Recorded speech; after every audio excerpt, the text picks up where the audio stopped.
What's up guys, Rhys here. Today I'm going to be walking you through our ipsilaterally loaded split squat.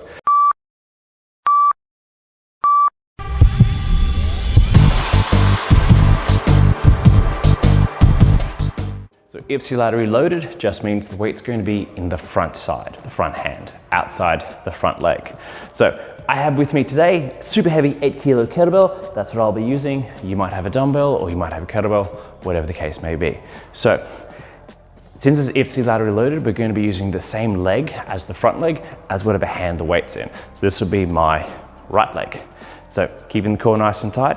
When we step back into our position, try to maintain hip width apart, trying not to step behind. If you do this, you won't have any leverage through the hips, through the glutes into that position. So if you stay hip width apart, you'll be able to square them off, you'll have much better leverage through the glutes here.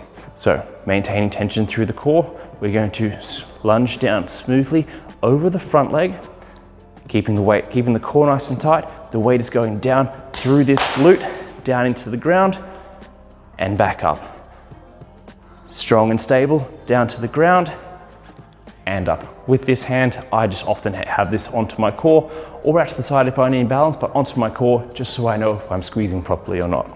So from the side, again, in this position, leaning the weight just slightly forward over this leg the whole time. So as we lunge down, we're keeping our weight and our center of gravity over this front leg, which will sort of dictate where this back leg will be. If this leg gets too close, you start to get a bit cramped. You won't have quite enough room to really open this hip up. But if you go too far back, you won't be able to keep your center of gravity over this leg. You won't be able to get deep through the knee. You might still be through the hip, but now this knee is pretty much 90 degrees. We're not going super low through there anymore. So the place that I find is the most effective for this is a spot where you can load through the core, lean over that front leg, so the weight and my center of gravity is more or less over there to start with. And then as I lunge down, my weight is still here. I'm directly over the top here, my core is tight, this glute is loaded quite firmly, driving back up out of it. Righty guys, so this is our ipsilaterally loaded split squat.